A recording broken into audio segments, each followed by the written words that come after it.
খুবই জনপ্রিয় বিশ্বনাথ মন্দির ও অন্নপূর্ণা মন্দির।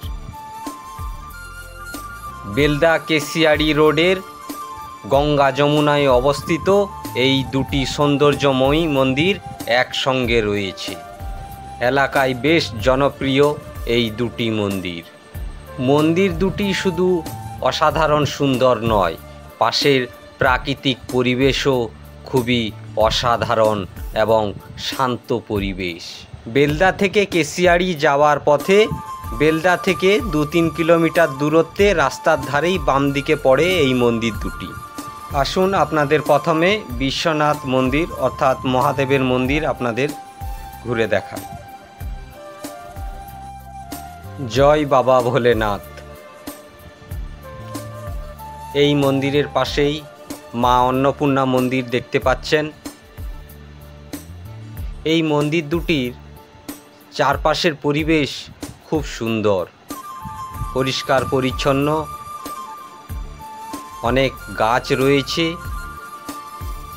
তাই এই এলাকা খুব শীতল শান্ত। প্রাকৃতিক দৃশ্য খুবই সুন্দর, সবুজ গাছে ঘেরা চারিদিকে, তার মাঝে রয়েছে এই দুটি মন্দির। এই মন্দির দর্শন করতে এলে এই পরিবেশও খুব ভালো লাগবে সকলকে। দেখতে পাচ্ছেন এখন এই যে মা অন্নপূর্ণা মন্দির,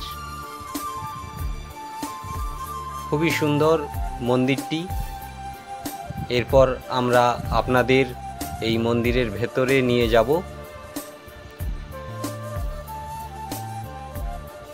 খুব সুন্দর পরিবেশ দেখতেই পাচ্ছেন, খুব ভালো লাগবে এই মন্দির দর্শন করতে এলে। দুটো মন্দিরই খুবই সুন্দর।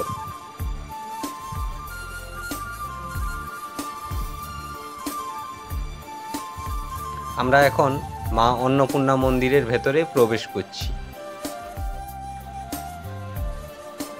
জয় মা অন্নপূর্ণা। আপনারা দেখছেন মা অন্নপূর্ণার দৃশ্য।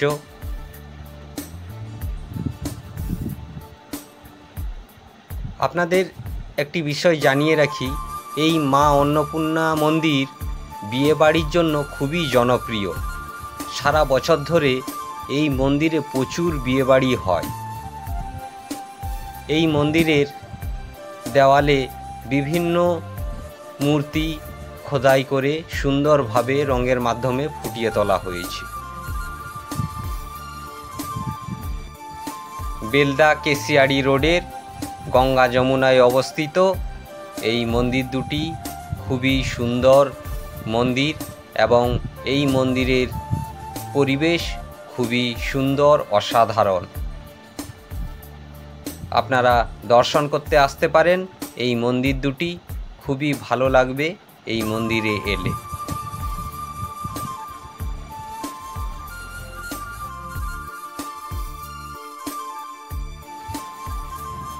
বাচ্চাদের খেলাধুলা করার জন্য এই মন্দিরের একটি ছোট্ট পার্কও রয়েছে।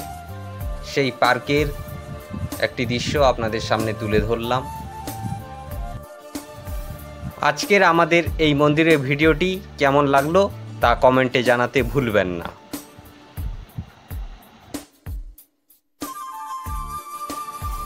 এই মন্দির যিনি প্রতিষ্ঠা করেছিলেন ওনার স্ট্যাচু আপনাদের সামনে তুলে ধরলাম।